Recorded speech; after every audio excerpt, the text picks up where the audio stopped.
Welcome to the Red Half of Sheffield preview podcast for the Nobody Cares Cup second round. I am joined today to preview Sheffield United v Barnsley. I almost called them Burnsley. What the hell is that? Barnsley. I'm joined by Neil from Tykes TV. Neil, how are you doing this early evening, early afternoon state time? Yeah, I'm not too bad, Chad, and thanks for the invite. Appreciate it. So let's get right into it. How did yesterday go? Sum it up for me. A game of two halves, really. First half, 1-0 half time. Second half, we started off pretty quick, and in 30 seconds, we were 2-0, which were fine. But then we kind of rested on his laurels. We kind of invited pressure back on us. It went 2-1, and we knew it was just a matter of time.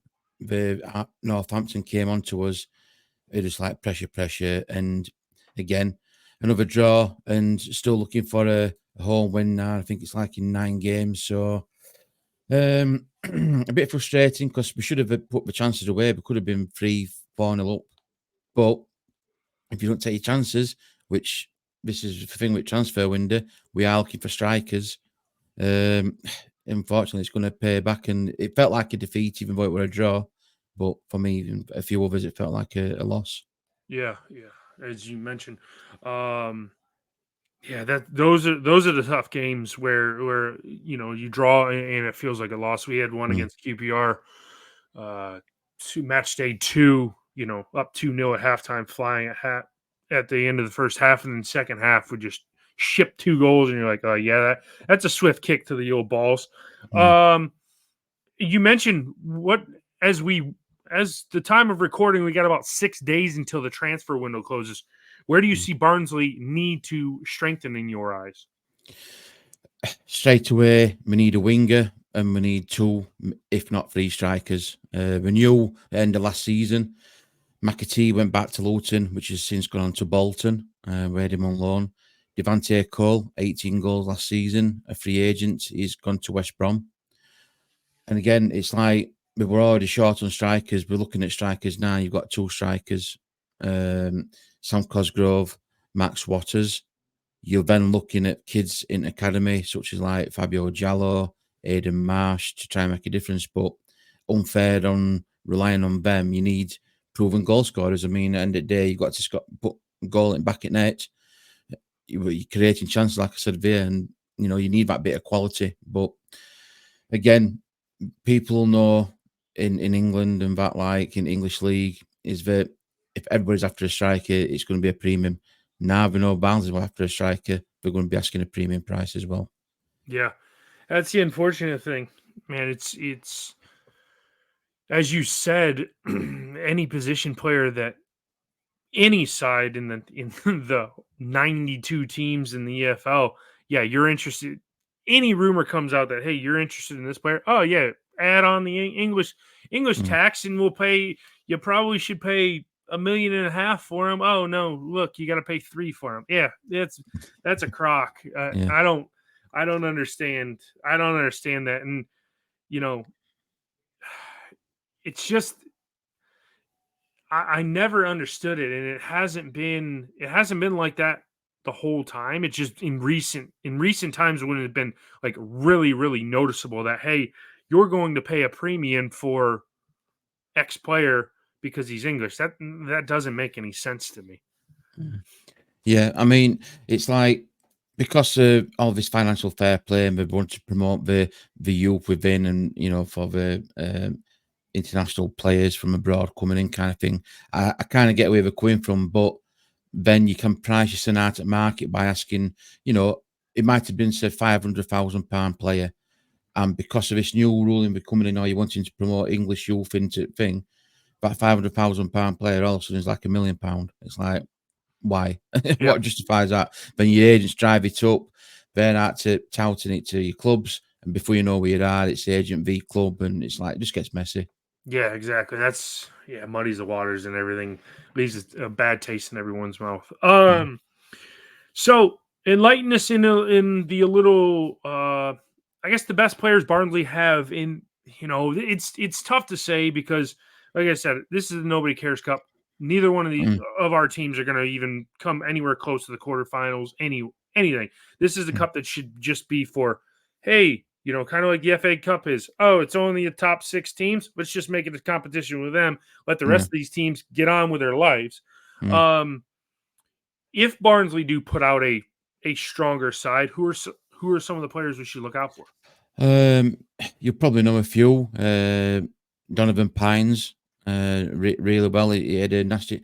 He came in last season. It took him a couple of months to get match fit, but when he did, he came in and they were a crowd favourite straight away. Picked up an injury, had a good pre-season, and then he started to come in. He started in another cup game, meaningless cup game. I think he was just getting minutes in against Wigan Athletic last weekend, and we drew 1 apiece and 1 on penalties. And he scored a goal in that. He was a substitute against Northampton of a weekend, but came on in second half and big tall presence, so he's one to watch out for. Gabriel Slanina, we've got him on loan from Chelsea, another American goalkeeper.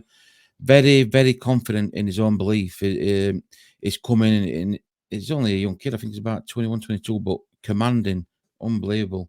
So unfortunately, he's only on loan from Chelsea because I think Chelsea paid something like £10 million for him. So it's like, yeah, but it's probably the 8th goalkeeper and we paid £10 million. It's like, what really? In midfield, you're probably looking at Luke O'Connell for Barnsley to try and dictate and get flow at play going. I think them standout players, like I said, it's front forward too.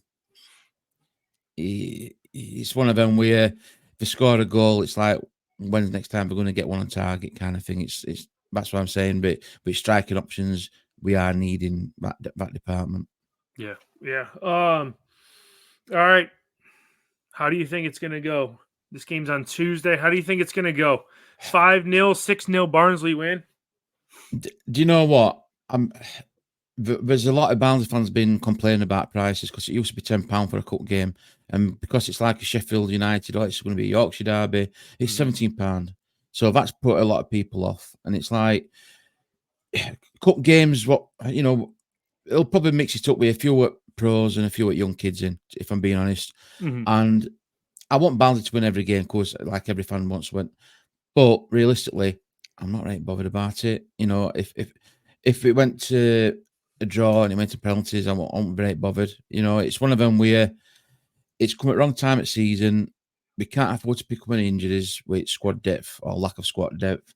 So, I think if Sheffield United won 2-1, I'd be like, yeah, we've lost against Yorkshire rival, but I want to be out of League One and in Championship, realistically. Yeah. I think I'm going to mirror you on your scoreline, but I could see it going 1-1 and going to pens because I thought we put out a weaker side against Disney FC, and that didn't happen. We kind of rolled what we had in against Preston into that game. I'm hoping we get a weaker side with a little bit of youth to show off. Put some of the players, hey, this youth player needs to go out on loan. Okay, we're gonna let him. We're gonna let him go. We're gonna let him play for a little bit. Put him in the shop window.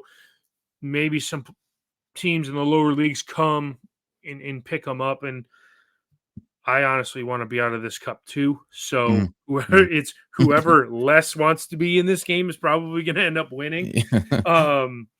But yeah, I mean, hopefully it's a good match and it's not like watching paint dry as most of United's games have been this year.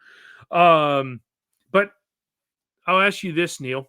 Moving away from this nobody cares game, where do Barnsley come at the end of the season? What is your ambition? You want promotion straight or back into the championship with us, or you think they're going to come playoffs? What do you think?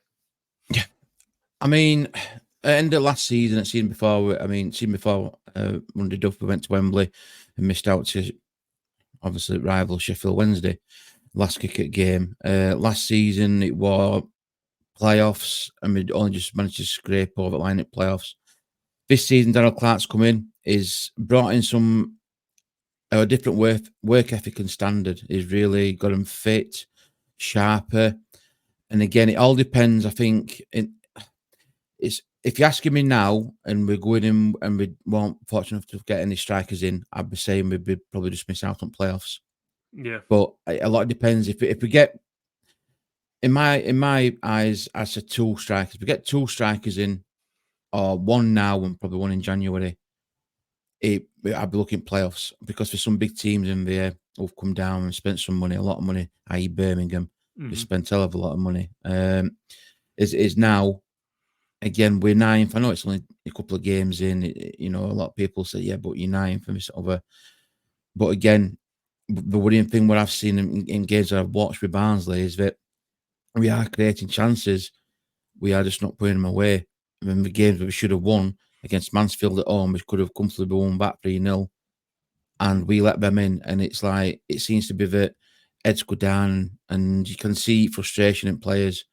So definitely some strikers. If we don't fetch any strikers in, I think the chances of what we're missing, I think we're going to hurt us at end.